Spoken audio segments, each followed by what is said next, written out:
Welcome back to the Game to Love podcast. And on this episode, we've got a very unique interview with Serbian tennis player Danilo Petrovic.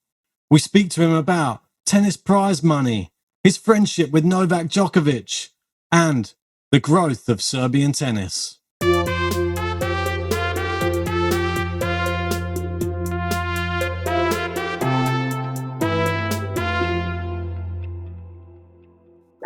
Hey, hey sir. That's brilliant. We'll have to take your word for it that it's you, as we can only just see your mouth and your nose and eyes. Yeah. Hey, look, here's the man. Amazing. Yeah, it's great to. I'm my physiotherapist. Hi. Wow.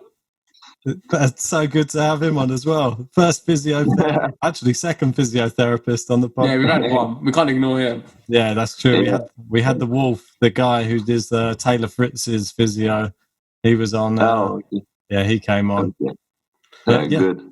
So Danilo, let's get on with it. Let's start. How you been? What you been up to in quarantine? You been keeping well? I'm good. I actually came back from States like when pandemic started in Serbia, so I needed to do like 1 month of quarantine, home quarantine. So I literally couldn't go out for like 28 days. So I was just like chilling home. And when I started like working out on my own at my place, I got my shoulder like fell apart. So I needed to take off like few more weeks. And I started practicing maybe 3 weeks ago. Okay, that's good. How's it going? Good to be. Yeah, it went slowly at the beginning, but now I'm like stepping up and pushing up the tempo because Novak and our tennis federation are organizing few like national tournaments around the Serbia. So yeah, it's like heating up, getting back into like where it was, and all the almost everything is back to normal. All the shops are working normally, and the restaurants, bars, pubs, like transportation. So yeah, it's pretty much normal now. Nice. That's really. I'm finding this is funny. This is a very unique interview. I must admit, it's going to be the first on the Game to Love. I'm trying to hold in my laughs here, but it's brilliant. Yeah, no worries. That's good. What sort of other stuff have you been up to? If you've had this injury and stuff like that, have you been able to get up to anything else? Obviously, due to the quarantine stuff, have you had any other things you've been doing during your spare time? Well, yeah, I was reading a lot, watching few movies here and there, and doing a bit research on the stock market and things like that, and nothing like really spectacular. Nah, me too, man. I'm on that every day now on the stock market, having a look, see what's happening. It's the best time to invest right now. So, well, there goes one more speculator. No, it's good fun. If anything, it just passes time for me. Like, I'm working during the day, but it's something to keep your mind active and thinking about things. Yeah, especially if you're earning, if you're losing, it starts being fun very fast. Yeah, but right now is a good chance you can make money. It's an easier way to make money. I feel it's on a very low period. So true. Do you have any tips for us?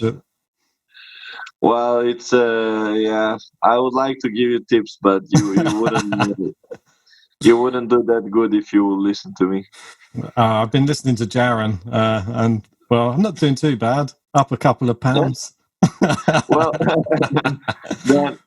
then maybe I should get some tips. Yeah, maybe we'll reconvene after the video and we'll have a touch about stock. Okay. Yeah, but for now, good. So what's happening with your sort of your physical sort of therapy? Obviously, you're getting a massage at the moment. Are you continuing with that, or is that just more for your injury?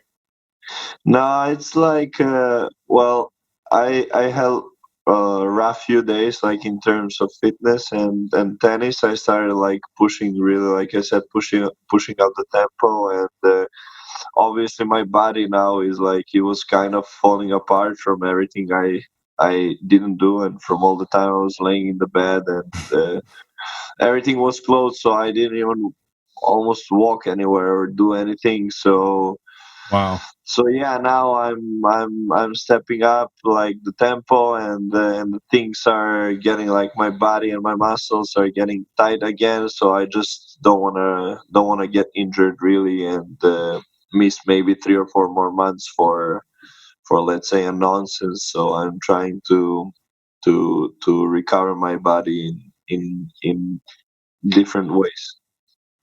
Yeah, especially being that 2020, like you started the year quite good. You went, well, 2019 was your year. You made some amazing tennis, some brilliant matches, and it just seems that 2020 you had a good little run as well. You got to your all-time career high as well. So it's kind of come at a bad time for you, because I feel like this year we would have seen the real Danilo Petrovic and what he can do on the court. Yeah, well, actually, to be honest, I mean, I really had a great year, but it was a long year for me. So I already started like beginning of the year. I started off like kind of tired, and I was like, God damn! Like now I have a ranking finally to play all the biggest tournaments, maybe even qualies for some of the masters events, and like all the good things started happening, but I was just feeling like maybe I'm starting to be a bit tired because when you're making good results and you're working mostly on adrenaline and yeah, I gotta turn on my back, sorry. No worries. So yeah, I was working mostly on my adrenaline, and then I was just feeling like end of the year and the end of last year and beginning of this year. I was like, yeah, well, some pause would be really really nice. And then when Corona happened, I decided just to use it as a pause. Yeah, we've been speaking to a lot of players that seem to have been using this time to recover from long-standing injuries and just really just allowing themselves that time just to get better. Like people with back problems, people with shoulder, elbow. It seems that everybody's carrying some sort of injury all the time, and this is sort of helping people get back to full fitness or let their body recover a little bit. It's also, we do forget the tennis schedule is so congested. There's so many events going on, and not often, like, it's not close to each other. Like, you're going here 1 month, and then the next week you're somewhere else. True. So it can be very physically draining and mentally as well, I can assume. Yeah, we're actually kind of speaking now as we all have time to deal also with a little bit rules and prize money distribution and things that we could make better in tennis. So few of players in which I am as well, we're speaking constantly with ATP about what things we could improve, and we definitely said that we could maybe make a season a little bit shorter even for our level, let's say challengers and ATP qualies and like lower ATPs like 250s, and because at the end of the year, if you really want to have like the pre-season, like to really prepare for next year, then you don't really have time to rest. So it's like, or you're gonna rest and try to start off the season fresh, or you're gonna really do the winter period strong and then make an improvement there. So we're trying to make schedule a bit shorter, so you could really, after the long season as it is, to have a quite decent rest before you have the pre-season kicking in. Yeah, and I think that will be very good for everyone really involved, especially people on the challengers more so.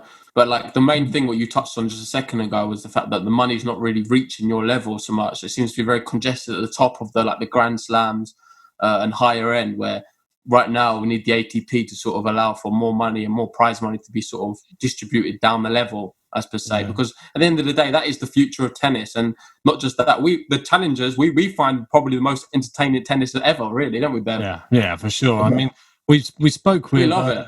We spoke with Bibiane Schoofs, who's a Dutch female player, and she said that there was talks of taking away percentage of the Grand Slam prize money to distribute to the others, like the ITF events and the Challenger events, so that the smallest win would be 60k rather than like a 25k, and then just gradually stagger the money a bit better, just so that players can actually not have money as a worry, because you're the best players in the world and there shouldn't be any worries in money.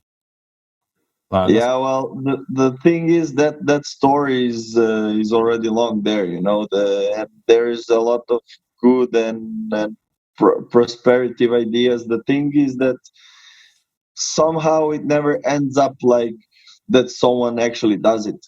Just like the season starts, everyone starts doing their own things, and all of a sudden, like it appears like everyone forgets about it, so no one really fights for it, and then you don't really have time to fight for it, and then you don't really know how ATP or WTA or ITF or Grand Slams or Masters are really funding themselves. Or so yeah, I took some time in quarantine to study and to see actually how ATP works, because I wanted to know and to see how they're making businesses and things. And that's where I realized that they could actually do things much better, especially for the lower level, even though like they like to say as an excuse, like the lower level guys, or even out of top 20 guys, are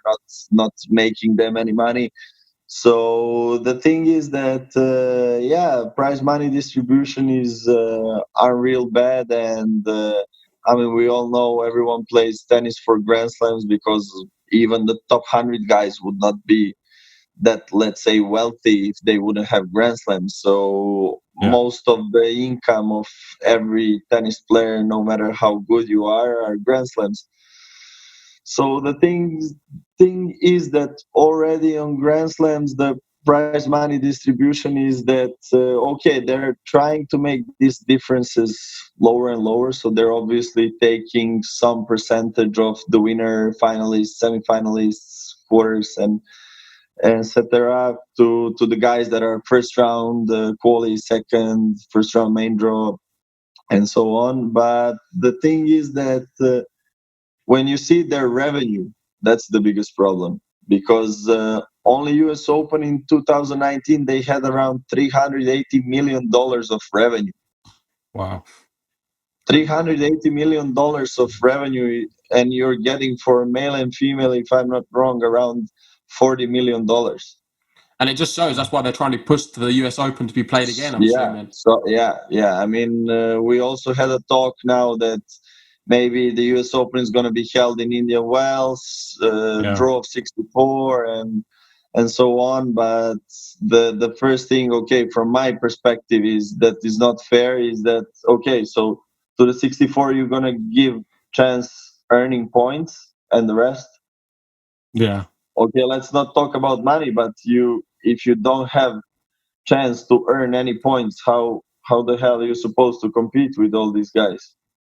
Well, exactly. Yeah, it's a good point you make, and it's always about the money, is it? It's about your ranking as well. Yeah, no matter that is Corona or no, but for everyone, rules should apply. No matter if you're first on the world or if you're 2000 in the world, the same rules apply. You're playing on the same, so your service box is the same as opponent's service box. Otherwise, it's not sport. So the thing is that I really have nothing against that USTA is filling up their budget, and everyone has problems now, especially in financial terms. But the thing is, then for me, they should organize an exhibition and fill out their budget with all the biggest names, or I don't know. But you cannot give points and give chance to someone to earn points, and then to the rest. I don't know, if you're supposed to have like 260 guys on Grand Slam, you're giving chance to only 60. So what about 200 guys? No compensation in terms of points, not even smaller tournaments, no compensation in terms of money. I mean, what the hell? So basically those 200 guys are going to invest their money that they would calculate on to make US Open possible for the points they are not able to get. So that's the paradox of all the organizations. Like I said, me first, I would be very, very glad that tennis is back, that we're all back on courts. But you cannot, make for someone and then not be making for anyone else. Because if you have 64 people, why wouldn't you have 250? Well, exactly. I know. It's just a crazy. We don't know the ins and outs of all of it, but I mean that's the rumor that also I heard. So it's nothing really official, but I mean I was speaking with a lot of top guys, especially guys from USA, that they told me, yeah, we should get tennis back on courts. I said I agree, but we should get tennis back on courts for everyone, not for someone.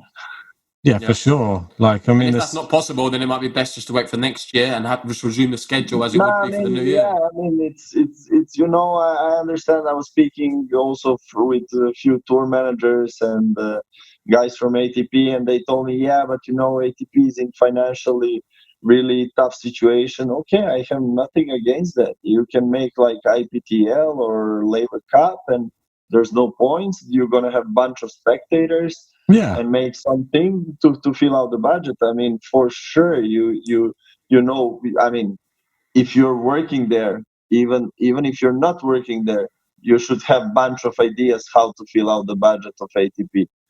I mean, I'm not the smartest guy or any genius, but I can give you 3 or 4. Yeah. It's a simple thing that if you're speaking with some tennis players that really want to get involved in all of this, you could realize, okay, well, that could work, or we could try, or we could make it work, or But the things are, everyone wants to get fast, rich, and not only rich, but to get rich fast, and that's the problem, Yeah, it's also kind of the same in tennis, That's why they have this big gap in top 100. It is the top. I think it is the top 100, like you say. I think that we notice the difference. Like as soon as you pass that top 100, it seems like there's a barrier to get into the top 100, and after the top 100, there's a barrier for the top 50, and then after the top 50, there's another barrier, and then it seems it's just a constant, but it just gradually goes up and up and up and up and up. When you get into that top 4, it's top 3 bracket, obviously it's just multi-millions and hundreds of millions that they're talking about. But to have that, and then 101 in the world, to be not struggling, but not even earning anywhere near the amount. It's just crazy. Yeah, it's like, I think Millman said it in a recent interview that how bizarre is that he's like, I don't know, 60, 70, or he was giving some example that's of someone that is 70 or 80 in the world, and then you have number 3 that is best paid athlete probably in history of sport per year. So how ridiculous is that? I mean, it's like you cannot. I mean, it happens in other sports as well, but this big gap is just like. That shows you that economically in your sport you're not doing something well. No. Or the marketing team of ATP is not trying to make brands out of because like I said in one of players' meetings, I think it's the job of ATP and ATP management and everything not to work on promoting only ATP, but to promote a lot of players in different levels. Yeah, for sure. I think already promoting every best player or one of the best players in the world by, selling TV rights from semis or quarters of every Grand Slam. Okay, you did that. Take a guy that is 30 and put it on every freaking commercial. Say to Wilson, Nike, no, you gotta have a guy that is 30. Otherwise, we are not letting you sign with Federer. I don't know. Yeah, but also, we're part-time contractors with ATP. We don't really have contracts, so no one can really forbid you to do anything. It's not like NBA that they can tell you, you cannot have. But in the same time, when logo is too big for tennis, then ATP tells you, you cannot play in that.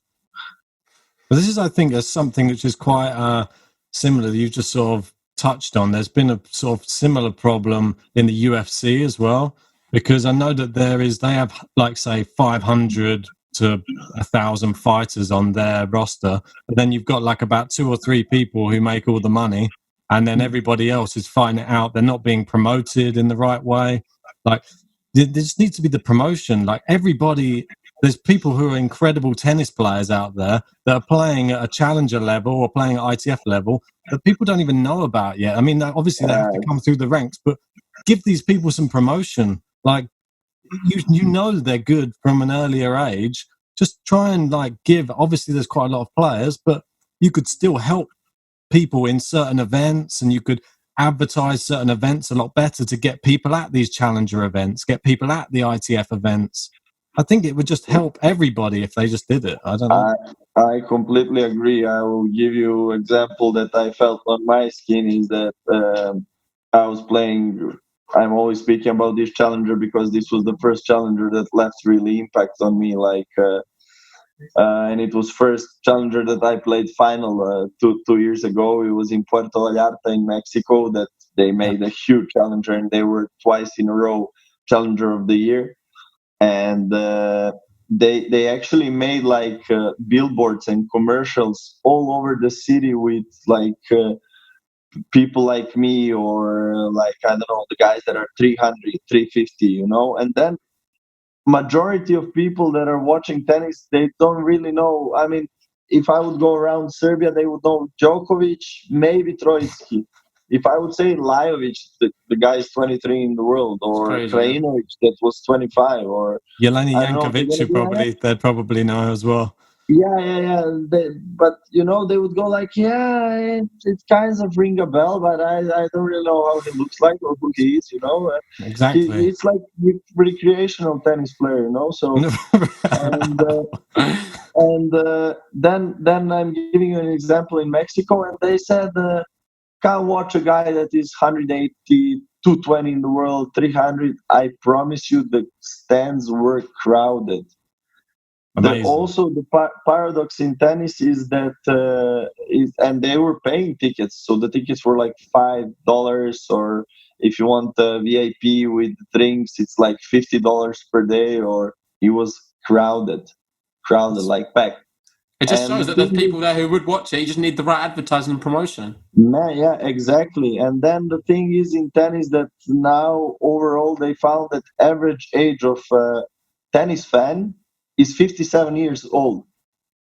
No, come on. 57. Yeah. 57. So actually, that's why everyone is, you know, that in world, every year there is like in between 15 and 20% of less registered players in all the countries in the world. Oh, I didn't know that. For example, in Serbia, we have every year like 5% less, 5% less, 5% less, 5% less. When I was playing national championships, we had, so like 10 years ago, we had 128 main draw, 128 draw qualies, and then you had pre-qualies, 64 qualies draw to get in qualies. Yeah. Now we cannot organize a tournament. They cannot fill out the draw of 16. Gosh, yeah. Just when you put it like that, it just shows like we wouldn't really know stuff like this. It's more from a player's perspective. Obviously, you're involved in the action all the time. You know these things. The thing is, why mostly old people are watching it. First of all, because you cannot sing, you cannot really speak, you cannot really move. Okay, let's try to keep as long as we can that. The thing is, why you need to play tennis at 11 in the morning? Imagine you watching a soccer game or football game at noon. Well, no one would freaking watch it because everyone's working. For example, Grand Slams are exceptional because you have so many players and so many matches and doubles. But I'm telling you, for example, in Mexico, events are starting 5 p.m., 6 p.m. That's good. You're playing until 10 or 11 on 3 different courts. Packed. You have Los Cabos ATP. They're starting 6 p.m., I think. Okay, Packed. yeah. You have Umag ATP in Croatia. They're starting 5 or 6 p.m. Packed. Those are tournaments that I have from my head that I can tell you that are packed. These are. Yeah, that's a very good point. It seems like in Europe, there's a lot like they start at 9 a.m. Right? Some of them, like Italy and France, Germany. Yeah. I They're like mean, much okay, earlier, and it shouldn't need to be like that. Maybe those are futures. Those are futures. Challengers are starting around 10 mostly. But the thing is, I'm always asking the challenger organizers, like, guys, why? Every referee, every umpire, they're getting paid per day. So it doesn't matter if they're gonna start their job at 10 a.m. and finish it at 4, or they're gonna start at 4 and finish it at 10. Yeah. You're paying them for a day, so it's a 12-hour. I don't know. You can tell them as well, like, okay, matches are starting at 9, so they gotta be there at 8. Yeah. Do you reckon players perform differently though? There's certain players who prefer playing in the morning to playing in the evening. So. Yeah, true, but 99% of the players, they're gonna tell you, yeah, I prefer to play at 4. Okay. Because then I can wake up 10, eat breakfast, eat I don't know, lunch, practice a bit. You're not in a rush. You wake up. You need to get a cold shower to wake up. To get your blood like going through your veins and everything. It's like, I mean, and you're making sport for spectators. Exactly that. Like there's no sport without us, but there's no sport also without spectators. So what I wanted to say is if you want to have more spectators watching, what you're gonna do? So make the times where actually someone can come. Exactly, and I think that would give, like you were saying with the Mexico one, if they advertised every single one of these and advertised them at a time after work in all of these countries, think how much more money and revenue each of these tournaments would be getting to be able to give back to the players. Everyone. And then imagine in few years when a player would be a brand, even on a challenger level. Maybe some, I don't know, Adidas would come to him and say, yeah, okay, I see that a lot of people are respecting you around the USA. What would you need besides clothing? How much money would you be interested in? Like this, no one is interested in you. We find it bizarre that there's people who aren't interested, because for us, we obviously have a podcast and we watch a lot of tennis from lower ranked as well. So when we watch it, we think it's brilliant. We love it. Like if I was a part of Adidas, I would go to you, maybe sign you up for something. Yeah, because you understand it. You understand, and I really hope that in next year or two, we're gonna change that a lot, because with the new president, he already had the few quite good ideas. I suppose you heard about the merging of ITF, ATP, and WTA. Yeah. Well, that's basically because I don't know if you knew the fact that tennis is third most watched sport in the world. Okay, that's so, and they're selling their TV rights for like I think 550 million or 600 million. Okay. And the revenue from all the sports from TV rights, so all the sports together, is around 60 billion. So we are not earning even 1%, and we are third most watched sport. Crazy. On TV. So what they wanted to do with this merge, I mean, I was honestly against merge until I didn't realize what it is, because I mean, WTA is in problem because they're obviously, that's why they're trying to make more and more mixed events, so they would, people would watch even more and more also girls tennis and females tennis. And so what I wanted to say from my point of view, I mean, I know this is gonna sound like sexist or whatever, but in tennis, everyone says, okay, you're not making money for ATP, so that's why you have lower incomes. Now what they say, ATP should merge with WTA to help WTA. No, I mean, WTA needs to deal with WTA. So you have guys working for you trying to make WTA as good as possible. Yeah. But no money from no player from ATP should be sacrificed to get into WTA. And but that was something that I was thinking in my head. Basically, why they wanted to make a merge and why they probably will make a merge is because now we have so many governing bodies in tennis. We have ITF, we have ATP, we have WTA, we have every Grand Slam that is sold, that is selling their TV rights separately, and we have Masters Series that is selling their rights separately. So everyone is getting a piece of cake, but you cannot really sell 250s, and even some of the 500s are hard to sell, and especially challengers, obviously, for any kind of TV rights. So what they wanted to make is to have all the group together. So challengers, all the Grand Slams, Masters, 250s, 500s, challengers, and so on, and to sell them for 2.5 billion.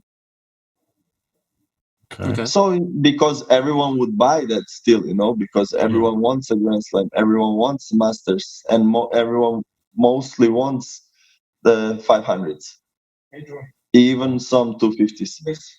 So if you want to sell it that way, then probably people are going to say, okay, yeah, 2.5 billion, yeah, that's fine, because they're still going to make money on that. And then from 600 million to 2.5 billion, that's almost 4 times. Yeah. And what they said is that they would invest all this money only into players. So basically every player that is ranked would have what they have now from prize money 4 times more. Yeah, no, it's a very interesting perspective. In fact, it's nice to hear a player's perspective on it, because we always see from the news and the media. So that's something that could be good. On the other side, until I see it done, that's another matter altogether. Yeah. They said so many things. I think we should probably move on to more about you as a person and your career. Yeah, exactly. We've not even spoke too much about that. Yeah. So for you personally, I see you play a lot on the hard courts and clay. But for me, I prefer watching you on clay, but I think you're brilliant on both. But do you have a favourite yourself? Well, I grew, when I was starting tennis and in Serbia, when we were growing up until Novak, Janko, and Victor became so big, we didn't really have any hard courts. So we were playing under bubbles during the winter, but on clay. So I would say until I was like 13, 14, 15, I would basically only know how to play on clay. And that's why I'd say probably one of my strongest shots is a drop shot.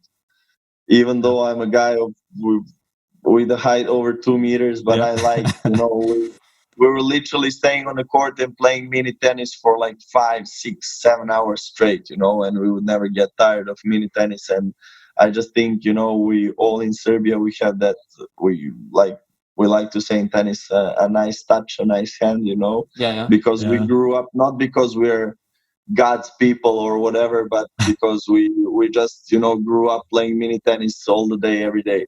And so then when I was 15, I went to France, and there in ISP Academy in Sofia Antipolis, and there my coaches and the director of academy that time was like my mentor and kind of like my father and my coach in the same time. He told me, look, I mean, you're growing up, you're gonna be a big guy, you're gonna have a big serve, big strokes, and you're gonna learn how to play on hard court. And then he was forcing me basically, playing on hard court, playing a little French tournaments, national tournaments for money on hard court. I was mostly practicing on hard court. And then all of a sudden I said, well, yeah, I'm probably playing better on hard court. So if you ask me, I would say I play better on hard court, but I'm quite good on clay. So I cannot really... Definitely, I can tell that you started on clay because it seems very natural, man. Like when you're on the clay, you move so well. It just seems like you just feel very at home. Yeah. I mean, I'm trying. Last few years, I'm trying really to build up my serve, and I think it's all my life I was kind of playing tennis in a wrong way because I was a grinder. I love to run. I love to play a lot of drop shots. I love to practice in a way where I would hit, 11,000 balls, for practice. And I would always avoid serve because for me it was something that is kind of boring, and all the fitness sessions that I did was a lot of running, a lot of coordination and things.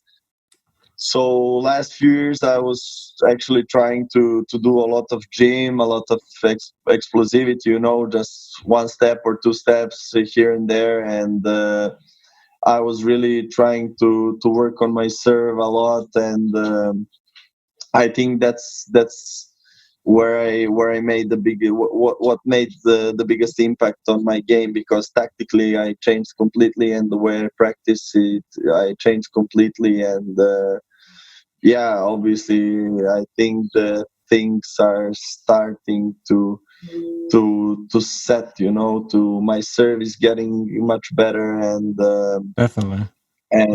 maybe I'm even moving a bit slower, or I'm not that agile like before, but that's something that I was ready already when I started thinking that way, to sacrifice, in order to build up my weapons that actually would make me a great player, not the let's say the average one. You've got one of those advantages over everybody else, which you need to take advantage of. Like, you've obviously got that massive height, which you can be picking and choosing where you're putting those serves. So yeah, it's good to see that you're now starting to incorporate that. I just can see, once this is included into your game, I think this is going to mean you're going to be pushing into that top 100, and then we're going to be seeing like a run for the top 50 or something, maybe. Yeah, hopefully. I mean, I think in tennis the biggest thing I realized is that you, no matter how good your shots are working on a practice, that's nothing to do with the match, and not in terms where you just like I like to say, shit your pants or whatever. It's more in terms that you really feel you belong there. With any doubts, any thoughts, and that you realize that you're on a level where almost anyone can beat anyone. You're gonna wake up someday, you're not gonna feel like playing tennis, or you're gonna be a bit rusty or tired, or like sleepy, or you're gonna have allergy, or it's gonna be altitude in Mexico and you're not gonna feel the ball's gonna fly, or the ball is not gonna go from your racket, or your timing is gonna be a bit there, or I don't know, or there's gonna be shadow on half of the court, you're not gonna see the ball and you're gonna get broken, or there's gonna be a freaky wind, or I mean, you have the list goes on and on and on. Yeah. The wind. It's funny you say that. The wind one is one I'm sure Jaron's so surprised as well. We've watched some of these challenger matches and some of these lower ranked matches, and to hear the wind and to see like the I don't know what you call it, like the umbrellas blowing like in between. It's like there's a hurricane you're playing in on some of these matches. That's mainly in America. Some of the American tournaments, you see some crazy winds. Yeah. I mean, you know what I say, like, if the rules apply for everyone, I'm fine with that. You could see in Monte Carlo, I mean, they had last year wins that were ridiculous, and everyone knew that they have to play, and there's no rule for win, so that's it. Or there's no rule that they need to turn on the lights if there is. I played Hamburg actually 500 qualis, last round of qualis. I was playing against Mute 2 years ago. Yeah. And next to the center court, so it was so bright on the sun, but next to the center court there was like a shadow from a center court. I literally couldn't see 1/4 of the court. And I was like, literally, I was not playing there because whenever I would play there, I wouldn't see the ball coming back. And I was saying, I remember my friend Lajovic Dusan was watching, and I was telling him, man, I mean, how the hell are you dealing with this kind of shadow when you're playing? And he was like, just don't pay attention. I was like, I cannot not pay attention when I don't freaking see the ball, you know. I mean, Yeah. and but throughout career, you realize that well, hell, that's gonna happen. And if I miss few shots, I can only try to bury that, in my mind, and that's it. If you get broken, that's it. And even more yesterday, important to have that big serve then as well, just to get you out of trouble. Yeah, but when you have a break point, or I don't know, 5-4 up in a tie break, and then the guy serves you in a corner where there is shadow, and it's it's just a mental game at this point. 23 mile an hour serve, and you just want to put it back, and then you freaking shank it because you just don't see the ball, and then you ask yourself, well, yeah, I'm freaking risking my serves, for making a point, and then this guy serves 30 kilometers an hour, and I just cannot see it, and where's the point, So earlier earlier you mentioned you're very good friends with Dusan Lajovic as well.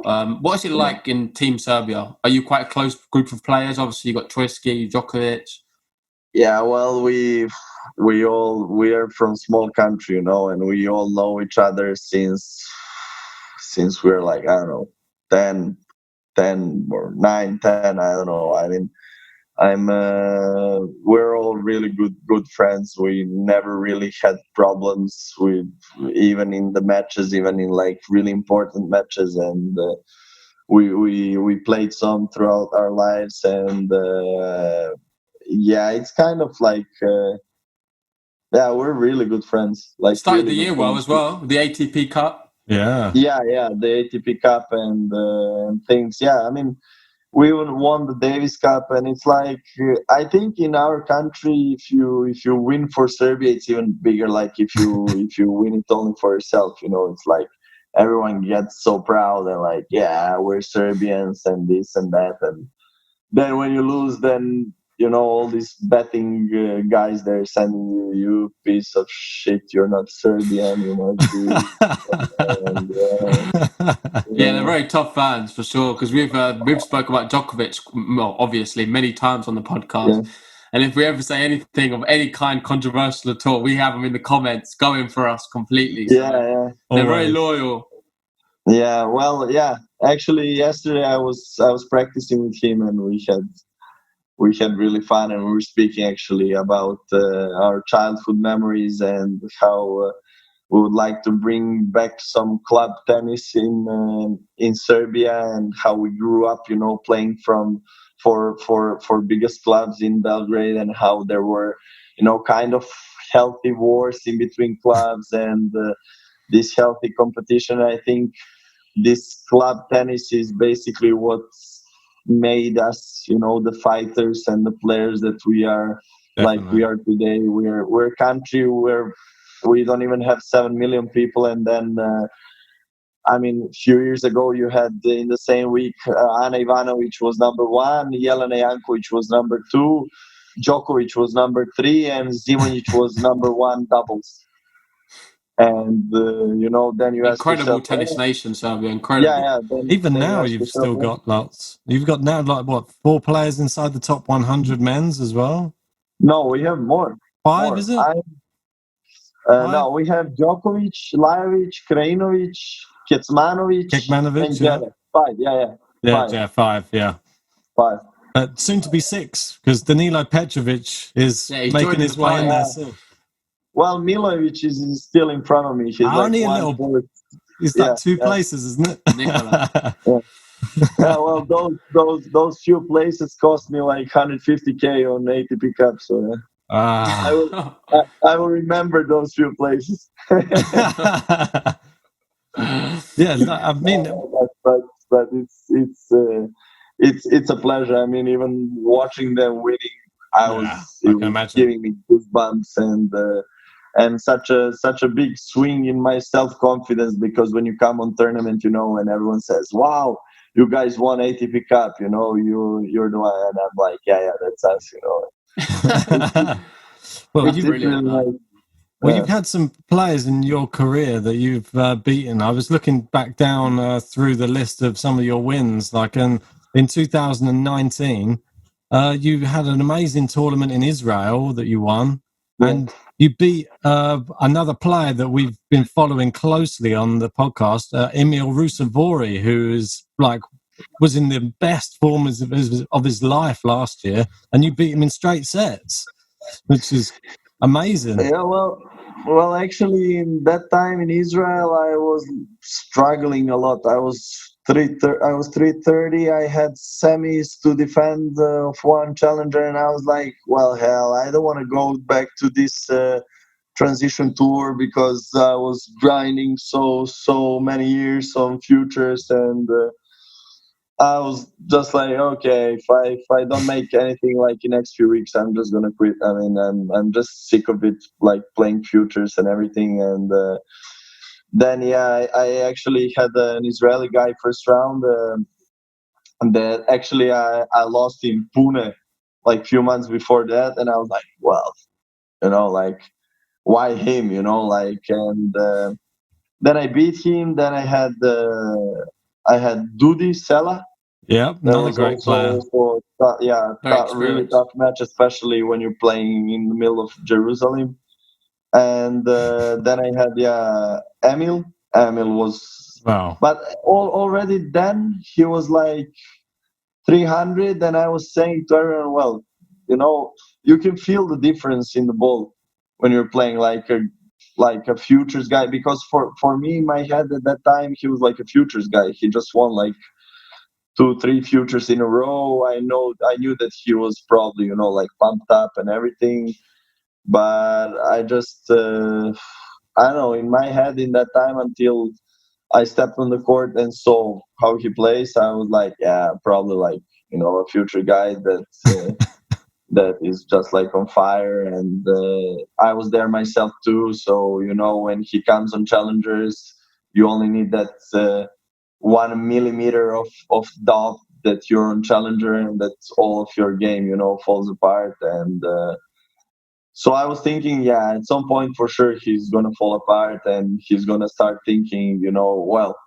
wait, I'm on challenger, I shouldn't maybe go for that.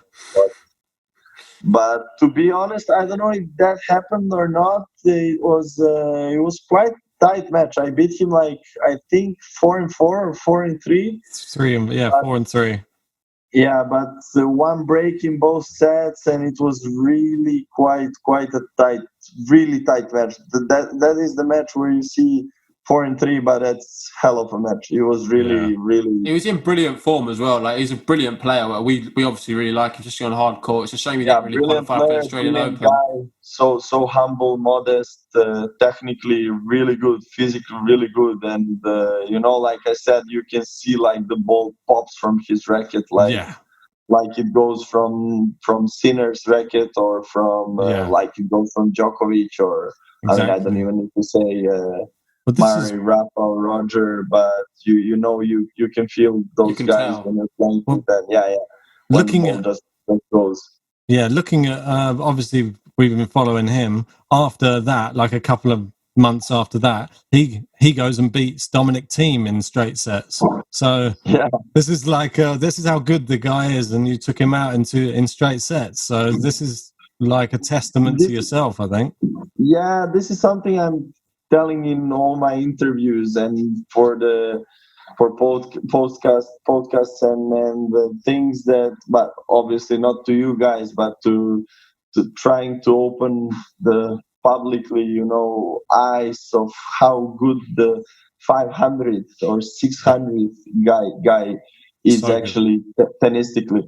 So I always say, like I said, if you wake up slightly pissed or not willing to play, you're losing like this to someone that is 600, even though you're top 100. So I don't think people are realizing how big focus and how strict those guys that are playing in top 50 and top 100 are with their focus. Even when we see someone like Benoit Paire that is like laughing, breaking rackets and this. But trust me, I mean, I grew up with him because I was with him in academy in France. this guy, when you tell him like, okay, we play points, or okay, we play €5, he doesn't even, we play anything, chewing gum. You need to, it's like to beat him, it's to like giving a birth to a child, you know, like you need to break all your bone. He's gonna invent if he needs 700 ways to beat you. And what you've just said there, that's the reason why I fell in love with tennis. Exactly for what the reasons you said there. Like, I can see it. Like, the level is so high. You look at the guys 600 in the world, you watch some of their clips or watch them sometimes live. It's hard to always get the stream, but occasionally we do. The level's brilliant. The level's incredible.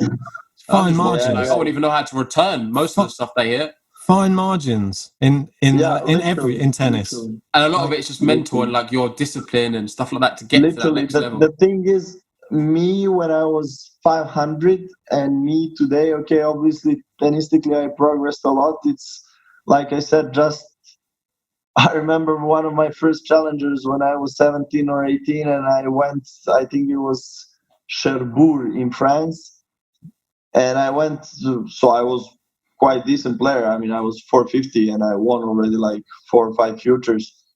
And I went to the players' lounge, and all of a sudden there is Olivier Patience that played 2 years before that. He played the 4th round against Djokovic on Roland Garros. Then you have Marc GTL. Then you have I don't know, Jaziri. Then you have all these guys all these guys that I used to watch. Even Tsonga was there because he was coming back from an injury. Yeah. And you see all of those guys, and they say everyone hi, they know each other, and then you're like, wait, it kind of happened too fast, like, wait, how I ended up here, So the biggest thing is just that you really believe that you belong there, when you start believing you belong there, that's like 70% of the job.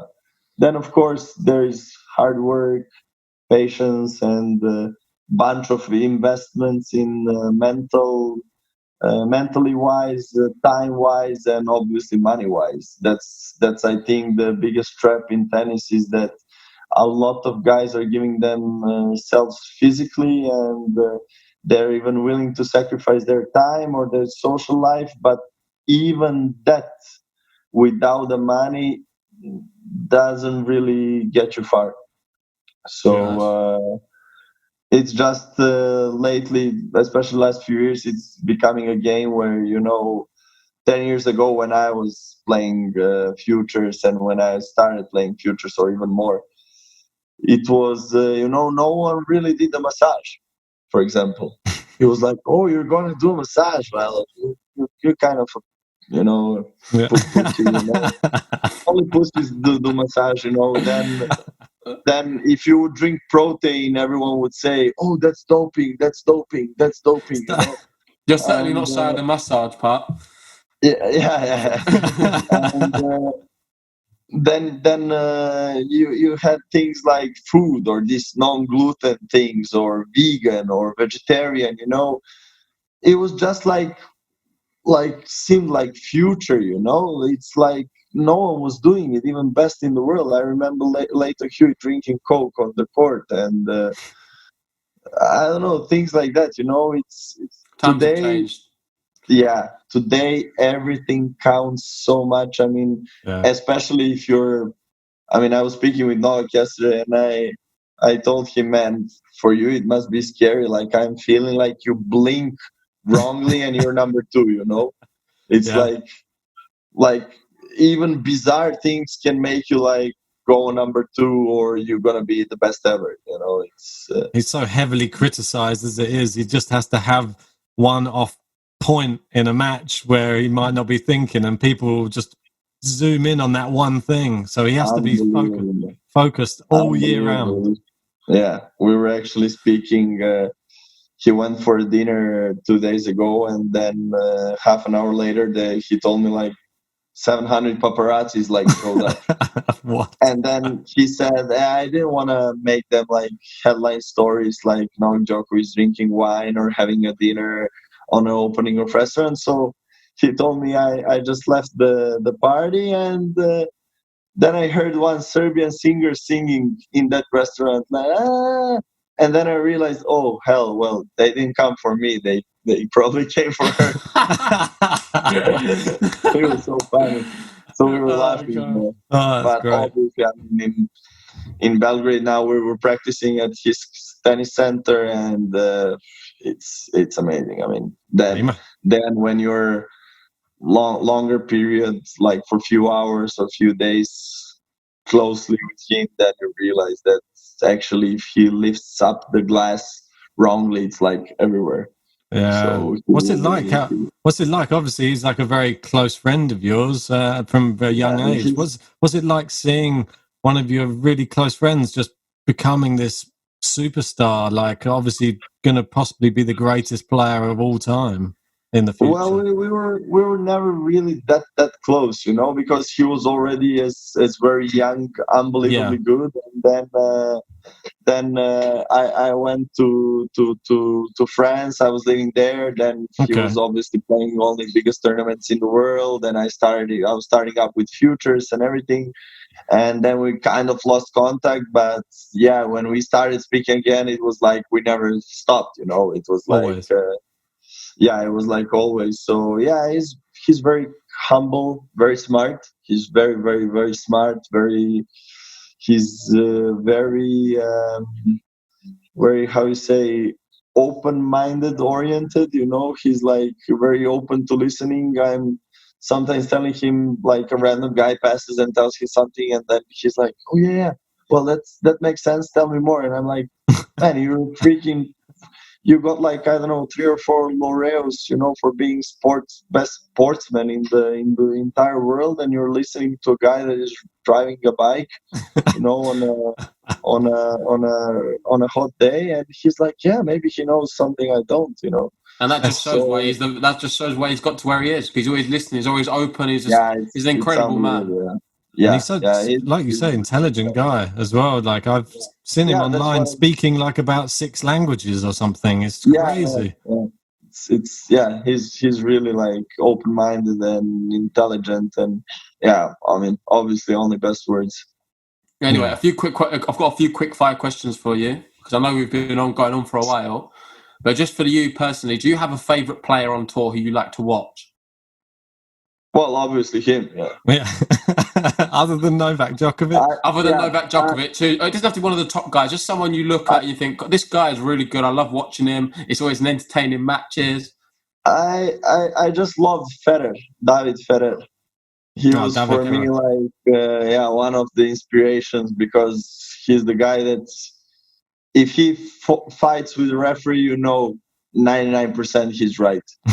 And because he never does it. And then that's a guy that, I don't know, he was smoking a pack a day of cigarettes and then he would go and play 5 sets, I don't know, 8 hours. Amazing. And not saying a word. And he's so humble. You would always, I literally never saw him on any tournament, no matter how pissed he was, like not smiling after like very, very small period of time, you know. He was like all the time, yeah, angry, and then he would be like, hey, yeah. And he's always so humble, and such a nice guy. I mean, I don't really know him, like, we're not friends, but I always liked him. I was always watching him on the side in players lounges and in dining in the restaurants around Grand Slams and some of the Masters, and I always thought, well, I would like to be one day a guy like he's, you know, like very well respected, but not only for tennis, but everyone is saying like, yeah, he's a really good guy. You're never gonna hear anyone talking, you know, bad things about David Ferrer or someone like that. So for me, it's I'd say someone like him, not because he's tennis or he's most talented or funny guy to watch, but just, you know, out and on the court, I just love him. Besides him, on the court, I always loved Pablo Cuevas. Okay. Yeah. And I don't know, the way he walks, the way he acts, he's so talented. It's a joke. Obviously, Benoit Paire, he's unbelievable. And those are the first few guys that I think there's some good selections. First time I saw Del Potro live on Davis Cup in Serbia, I was impressed. He was breaking the ball, so Del Potro as well. Yeah, power upon power. It's a joke. I mean, I had goosebumps when he swings when he makes a swing for forehand. I was like, oh shit, is gonna happen. It's a little bit like this with Kyrgios sometimes these days as well. The power he gets. Kyrgios, I actually really like him because he's one of the guys that I think the future of sports is gonna be like. I think soon is gonna develop where in interviews everyone's gonna be saying what they're thinking, not what is politically correct to say. It's social media. It gives you a platform to do that now. Right. I just think that he overreacts sometimes, and I think he's doing the worst image for bigger public for himself, but he's a really modest, nice guy, humble guy, even though he has that walk, and the way he talks on interviews and press conferences. You'd always say, well, look at this freaking idiot, why the hell he needs.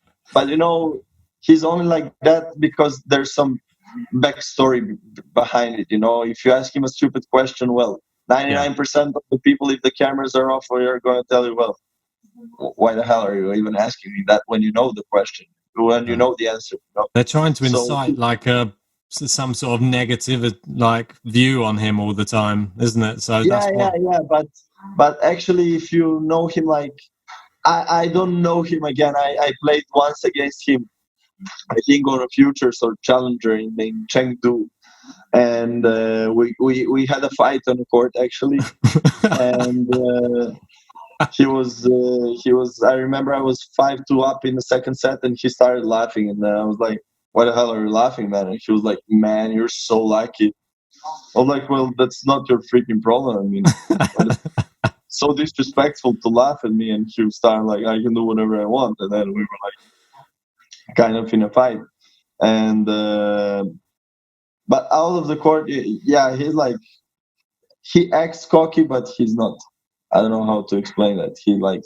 I think it's just like a facade, so it's just a face sometimes. Anyway, I've got a final question for you. Who's the toughest player you've played? Oof. I don't really know. You would need to probably someone that I lost a lot of times. I don't really know. I don't like Serbian volley players. I freaking hate them. Yeah. Probably, because you don't have rhythm, and then I think I serve good, and then some guy pops out and serve the shit out of me. Have you ever played Maxime Cressy? Never. Oh, never. Okay. Yeah, watch out for his Serbian volley on nearly every point. I saw him on Challenger in Newport in Cleveland, where he won his first Challenger, and he's like a college player, He's like I think he graduated on college, and he's like, every important point, if he wins it, you're gonna hear a scream, "Come on!" Now, watch out for a lot of the Americans. A lot of them are always at the net. No. I mean, I'm good friends with everyone. I just, it's like a way to piss someone off, to make him like. I used to hate that when I was younger, when the opponent used to do that. I used to really get under my skin. I used to end up losing to them. Same. I'm always the Ramos. The Vamos. Yeah, I was always the humble and nice guy, but then tennis teaches you some life lesson where if you don't do it, it's kind of like a war, if you're in front of a guy that's going to shoot you and you don't shoot him, well, at least ask yourself, is it better that his mother cries or yours? So. Exactly. I think we'll wrap it up there. That's the best way to end the podcast, in my opinion. Thank you so much, Danilo, for coming on. It's been a pleasure talking to you. You got so many stories. It was extremely entertaining. I know he was having a massage at the beginning, but thanks for making some time for us. We learned a lot, and hopefully you watching as well, the viewers, you learned something as well. We've been following you literally on the Challenger Tour over the past year or two, and just been watching you grow as a player. So I just can't wait to see tennis come back and see you come back on court, so we can see you're this new big serve and how you're going to improve. Yeah, we're hoping to come to some of the tournaments as well, so we'll see you around. Yeah, mate, we're coming to those tournaments. Perfect. It was a pleasure, guys, and take care and stay safe. Yeah, cheers, man. Cheers, bye. Bye. Bye-bye.